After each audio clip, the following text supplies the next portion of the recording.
Cheers. Hello and welcome to the Winging It Travel Podcast YouTube channel. Join me on my journey as I travel across the world, seeking out adventures, meeting new people and trying out new things. Hello and welcome to this week's episode, and this is the last solo episode for the Canadian and USA road trip. So we're covering days 97, 98, 99, 100 and then finally day 101 where we finish in Kitsilano Beach in Vancouver. So following on from last time, we are now into the Washington state and we had a quiet night at the campsite and then we went for a coffee at Ocean Beach Coffee Roasters. These guys are pretty cool. They do brunch, breakfast and all that sort of stuff as well. And it was the only place we could really find a decent coffee in town, in Ocean City. And then we drove to Lake Quinault. So it's a bit of a drive, this one. And we're going to go to the world's largest Sitka spruce tree, which is 1,000 years old. It's a big tree. It's about a 10-minute walk from the road, free parking. Then we had a lovely little lunch by the lake, which is just down the road. You can walk from your car. Idyllic, smooth, no waves, some mountains surrounding it. And the first impressions of Washington State was very much like BC. Lots of trees, lakes, you're driving by the water a lot of the time.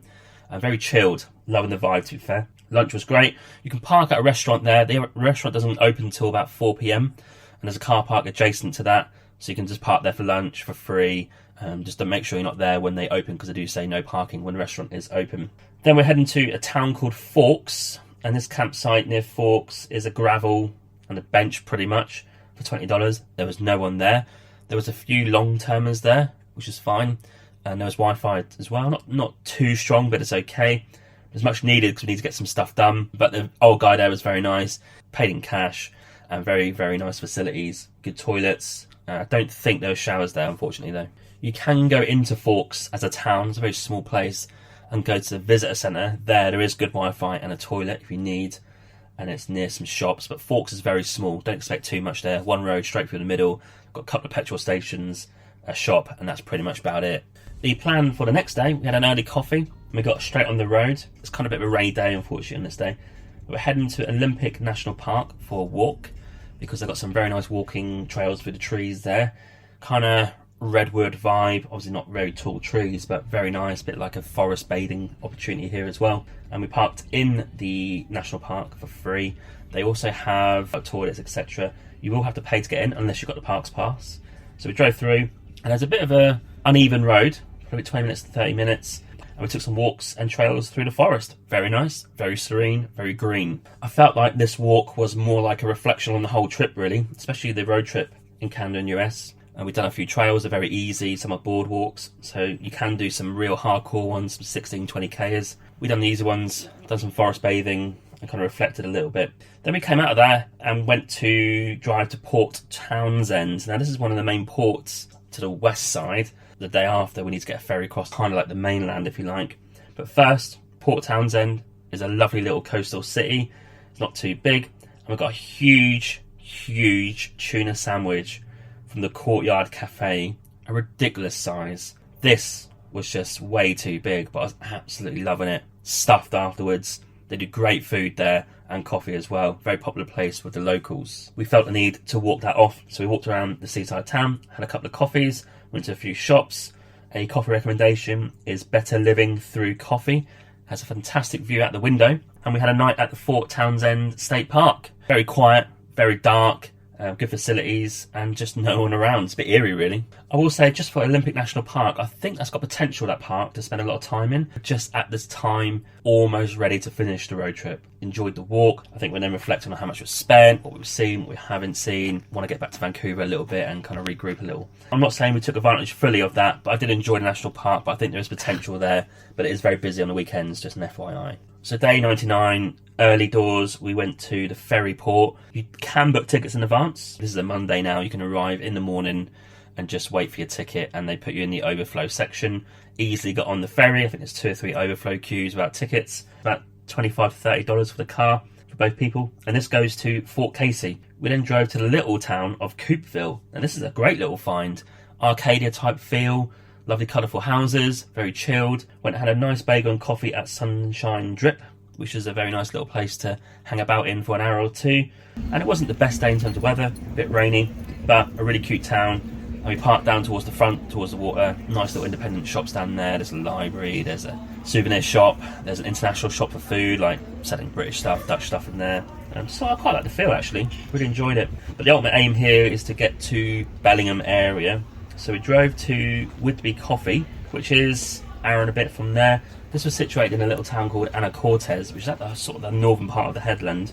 We wanted to go and check it out, but I just don't think we had any oomph. And it was raining as well. Didn't really feel it. So I went for a coffee and just kind of sat there until the rain dissipated, really. Some interesting sights in that cafe as well. Then we headed out. So the aim here is to go east towards Burlington, and we're going to stop at a rest stop for the night. Now, a little bit of drama happened here. We turned up to the rest stop, which is the Bow Hill rest area. Now, we've done these plenty of times before. There's never been a drama. We had some dinner in the camper van. It was fairly quiet, a few cars towards dusk, and then in the evening, definitely only one or two vans, including ours, left over. Loads of toilets, loads of space, very quiet, no dramas, just off the I-5. About 8:30, this car rolls in, blasting his music, revving the engine. I was like, what is this guy doing?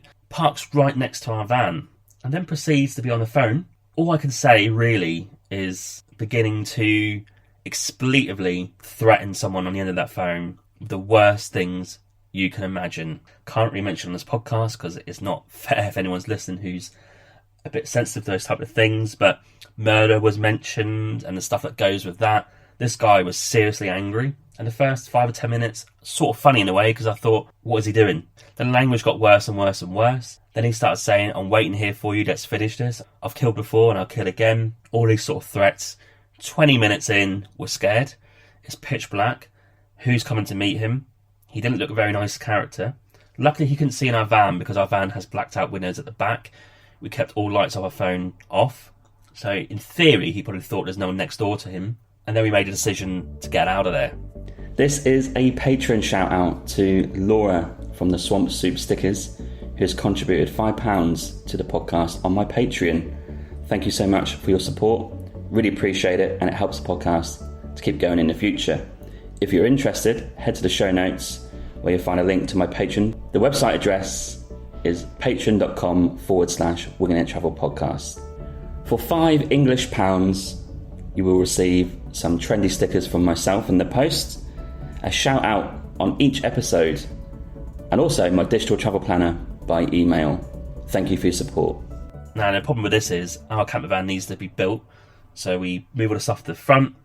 We move the front seat forward, the lever comes up, the bed gets pulled out, it's all set up, and unfortunately if you want to get away quick, you're going to have to move around pretty quickly and pretty annoyingly. So Emma stayed on the bed. I pushed the seat back, flipped the hatch up on the bed, moved everything to the right and to the back, got the keys and started the car. Unfortunately, the windows were steamed up with condensation, so I couldn't get away quickly. So I had to wait a minute to get the air going and stuff. And then I think he sort of realised what was going on. Was probably a bit surprised that there's someone next to him who heard everything that he said. I switch my lights on, I reverse, I get out of there. I catch his eyes, I leave. And yeah, he's definitely not a very nice character, let's say that, by the looks of it and by the sounds of it. And we just drive off. No idea where we're going. It's raining, it's dark. The I-5 is full of lorries and trucks, so they're going pretty fast on that road. I couldn't see very well. Went off a turn off completely wrong at one point. It was a very stressful, frightening experience on our last night. So we drove to Bellingham, which is about a 10-15 minute drive up the I-5, and we stopped at Bellingham Lodge. The problem we have here is on our phones with Verizon, we've got no data left, so we have to wing it. So we found somewhere that had 3 or 4 motels, parked up, went into one of them, got a night for about $100. And I told the guy who runs the motel there what happened. He said, do you want to ring the police? I was like, no, we'll leave it. But he's shocked about what happened. He said, don't worry, you're safe here. No dramas. So that was the end of day 99. And that kind of influenced our decision next day to go to Bellingham to check it out, but not stay any longer in the US, back to Vancouver a day early. Day 100 is Bellingham. Went to Trader Joe's in Bellingham. Can you believe it? The first time I went to one in USA. Got some snacks and some food. Had a bagel at Bagelry, which is very awesome, by the way. Check that out. And we had some coffee at Makeworth Coffee and Roastery, which is a top location for coffee. If you get a second cup of coffee with your same cup, only costs $1. Coffee tastes great. So this is a great location for remote working because a lot of people in there on laptops doing stuff, and it's right in town. Parking is going to be paid in Bellingham. And then we decided, you know what, let's just drive back over the border. So we actually went earlier, probably like mid-afternoon, Drove back over the border. We thought it might be a queue. Nope, straight through, 2 minutes. The border guy couldn't believe that we didn't buy anything and take anything back from USA. And then we drove straight to Jericho Beach in Kitsilano and ended our trip on the beach in safety, in somewhere that we know, and somewhere for the morning after is going to be a very trendy coffee. Day 101 in Kitsilano in Vancouver, which is the end of the trip. This is the last day of the whole road trip. An amazing sunrise. Got out to the beach early, got freshened up, and we went to a reflection coffee at Kit's Beach Coffee, which is my favourite places in Vancouver for coffee, and kind of reflected on the trip. That's it. Wrap up North America road trip. About 14 weeks, a heck of a lot of places, seen a lot of stuff, a lot of campsites, and we're finishing where we started pretty much, on Locarno Beach in Vancouver. Here it is. It's quite serene, calm, and a good place to finish. See you next time.